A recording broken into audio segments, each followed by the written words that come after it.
mediante numerosas observações e também um vasto número de estudos, os cientistas conseguiram compreender e reconhecer que uma das imposições da natureza, confirmando evidentemente que esse fenômeno resulta da ação de uma lei geral, que é a de que os seres tenham a sua constituição baseada em dois tipos fundamentais de conformação anatômica, e esses dois tipos são anatomia radial.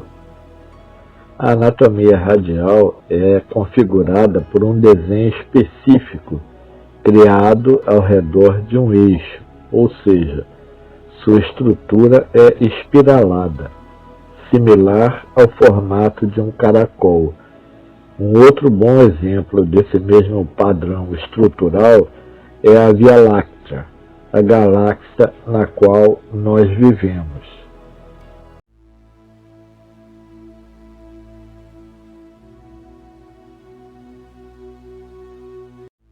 É óbvio que quando um projeto estrutural é observado se repetindo constantemente e em diferentes e distantes localizações do espaço sideral, a lógica pressupõe que isso não pode ser admitido como sendo algo ocasional, sem um propósito. Uma lei produzir um ou mais fenômenos e estes existirem exclusivamente por acaso, tanto quanto a lei diretora, é uma coisa que foge à razão humana.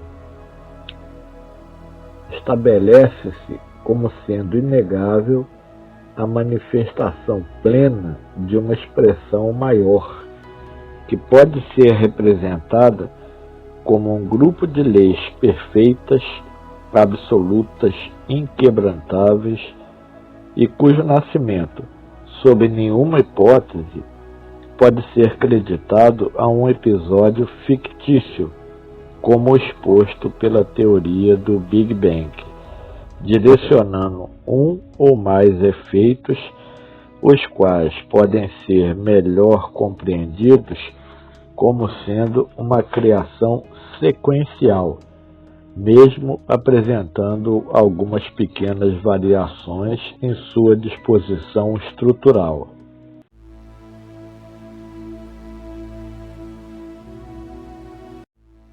O segundo tipo é a anatomia bilateral. Ela determina que os seres assumam uma configuração com o formato de duas metades idênticas e justapostas, como uma imagem espelhada. Os dois aspectos dinâmicos elementares que nós comentamos equacionam a aplicação em escala cósmica de leis gerais. Sabemos que essas leis foram descobertas e descritas pelo pesquisador e matemático italiano Leonardo de Pisa, ou também chamado Leonardo Fibonacci. Ele expressou o que descobriu na famosa sequência de Fibonacci, ou proporção áurea. Essa sequência determina que a divisão dos segmentos corporais de acordo com o número áureo, que é 0,618, ou seja, corresponde à metade do valor da diferença entre a raiz quadrada de 5 e a unidade. Os corpos biológicos seguem essa proporção áurea porque ela corresponde a uma regra que não pode ser quebrada. O desenho a ser seguido é imposto por uma lei, portanto, as ligações são sempre obedecidas seguindo o projeto de arranjo natural. A regularidade precisa, de conformidade com o que mencionamos, não condiz ao que se classifica comumente como um efeito ocasional. Por ser uma lei natural, ela é irrevogável e expressada em toda a natureza. Essa simetria cósmica, nascida exclusivamente do pensamento da divindade, é como uma mandala repetida infindáveis vezes pelo infinito. Vemos então, objetivamente, o resultado de leis gerais e sua aplicabilidade em todos os pontos do cosmos. Sabemos ser extremamente confuso para a humanidade terrestre tentar entender essa ação dinâmica de leis gerais e a extensão dessas leis sem que haja um limite depois do qual elas não atuem mais. O desenho ou a configuração segue de acordo com os ditames de sua lei diretora, sendo que nem o resultado nem a lei podem ser atribuídos ao acaso, justamente porque há regularidade, portanto, não é algo eventual. Um girassol, uma concha do mar, uma galáxia, etc., representam a figura geométrica de um invólucro material se manifestando seguindo uma ordenação natural, consequentemente acompanhando o que está estabelecido por leis invisíveis, portanto, escapando das probabilidades e das atividades humanas. Com a percepção científica de que os seres seguem uma lei diretora, fica um pouco menos complicado o entendimento com referência à semelhança entre os seres humanos terrestres e os numerosos visitantes de fora que têm sido avistados tanto no interior dos mais diferentes tipos de naves no espaço, quanto sobre a superfície do planeta Terra em contatos imediatos de terceiro grau. A configuração estrutural, biótipo humanoide, obedece a uma escala, e esta é a representação de uma ou várias leis, agindo sobre os elementos que a ela estão subordinados. Todos esses aspectos observados e comentados aqui direcionam para um padrão de planejamento impenetrável para os habitantes de um mundo como a Terra. E, logicamente, esse planejamento é anterior ao ato criador. O acaso não se enquadra em tal sucessão de eventos e seus consequentes ordenamentos. Qual seria a origem das leis naturais? Não há outra explicação suficiente que não seja Deus, o supremo planejador e criador. Jamais poderíamos atribuir às leis universais, que são ordenadas, dinâmicas e de infinita atuação sobre tudo e todos, a uma decorrência advinda de uma grande expansão, no caso, Big Bang. Não faz sentido entendermos tudo isso como procedente de um acaso, nos atendo ao equilíbrio que existe nesse mecanismo operante no infinito. A teoria do Big Bang não caberia como agente explicativo com o objetivo de solucionar tantas perguntas voltadas precisamente para o saber o que determinou que esse princípio seja irrevogável e suficiente.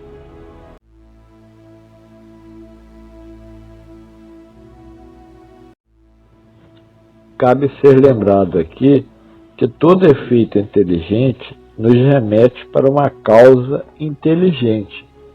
Portanto, não podemos atribuir sinais de inteligência para o acaso, e que ele tem a capacidade de criar uma geometria fundamental.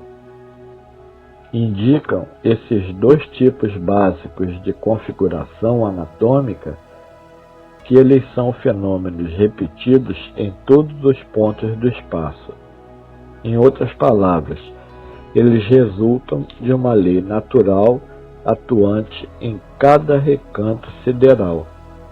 A forma em espiral é a marca ou modelo de elaboração organizada das estruturas no cosmos, motivo pelo qual a sequência de Fibonacci é considerada como o código secreto da natureza.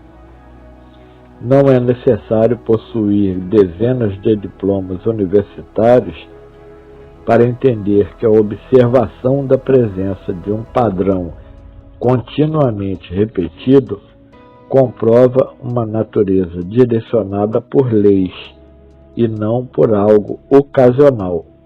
Portanto, fica nítido o posicionamento na quase totalidade dos cientistas na crença fervorosa e na tenaz manutenção de uma teoria que na verdade é uma hipótese cuja única finalidade é descartar em definitivo a presença de Deus no ato da criação.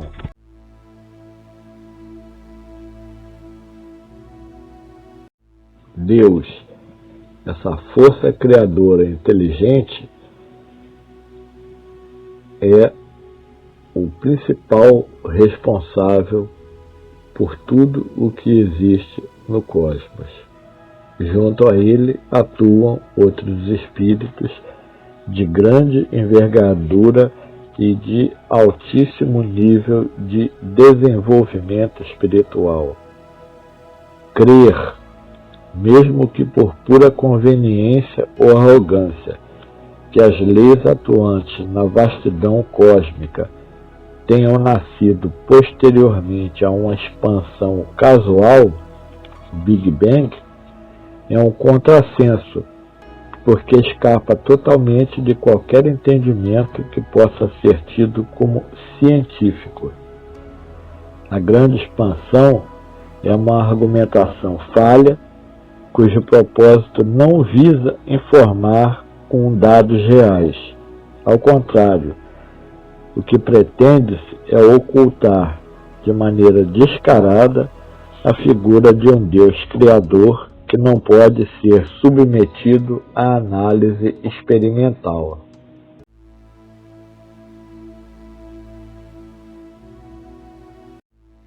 Analisando-se atentamente os principais aspectos siderais, conforme mensuramos, é fato que os seres humanos avançarão muito.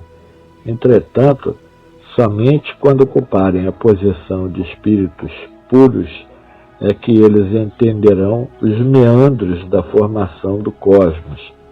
A diferença é a de que a criação, isto é, os seres inteligentes que já atingiram a última fase evolutiva, jamais terá o poder absoluto para atuar exatamente igual ao nosso Criador. Isso é, a criação nunca vai ter o mesmo poder criador de Deus. Esse é um pensamento lógico, porque não devemos nos esquecer de uma coisa básica.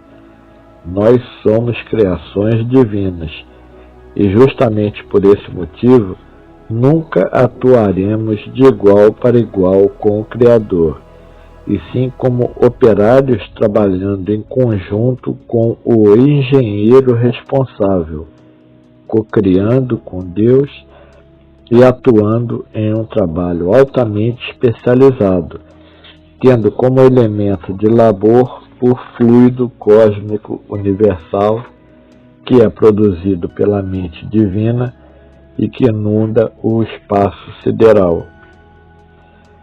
Os episódios iniciais da criação partiram exclusivamente do pensamento puro, virginal emanado pela mente divina, e as estruturas posteriores foram forjadas pelo mesmo procedimento e não são facilmente acessíveis ao pensamento humano. O fluido cósmico universal. Nós sabemos que da sua existência e da importância para a constituição de tudo que há no cosmos. Todavia, ele ainda escapa de nossos mais modernos equipamentos de pesquisa científica. Porém, nós imaginamos que em mundos em estágios mais avançados do que a Terra, já exista a tecnologia para estudar esse elemento básico no cosmos.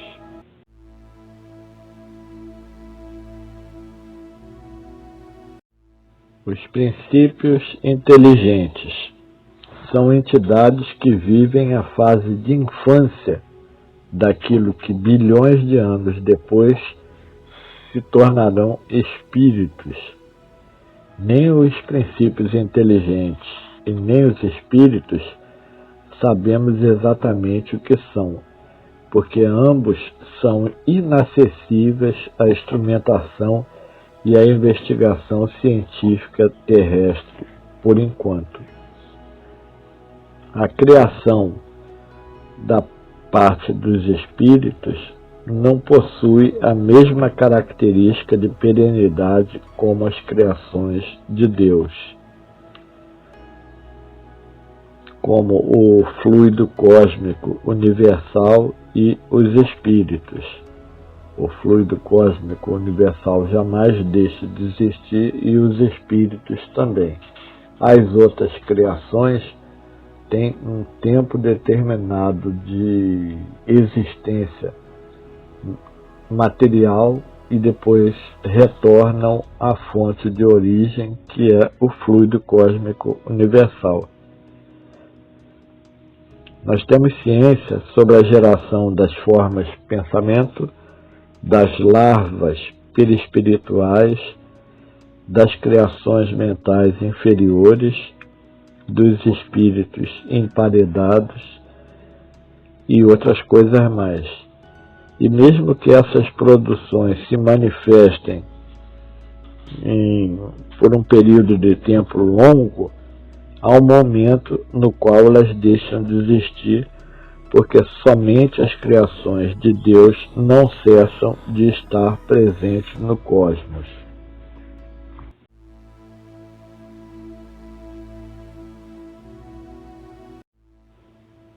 Encarnados e desencarnados, igualmente, podem dar formas às mesmas produções mentais supracitadas, seja de modo consciente ou inconsciente. Todavia, a duração dessas projeções mentais também é relativa e temporária. Os denominados magos negros do umbral são seres altamente inteligentes, porém moralmente muito equivocados, do mesmo modo que os outros espíritos, encarnados ou não, conseguem materializar expressões puramente negativas, as quais não possuem vida demasiadamente longa. São idealizações originadas em frequências inferiores.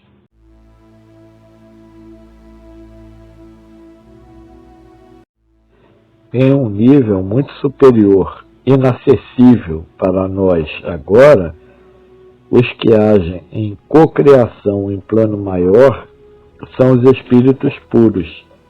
Eles interferem diretamente sobre o fluido cósmico universal, reconfigurando esse para dar gênese às nebulosas, constelações, galáxias, etc., imaginadas pela divina mente criadora. Nesse caso, tais construções sidéreas, por se tratarem de elementos materiais, também possuem um tempo pré-determinado pelas leis universais. Então, para a manifestação física dessas criações, existe um tempo de alguns bilhões de anos, depois do qual eles retornam para a fonte, que é o fluido cósmico universal. E acima de tudo isso está o nosso Deus, Pai e Mãe.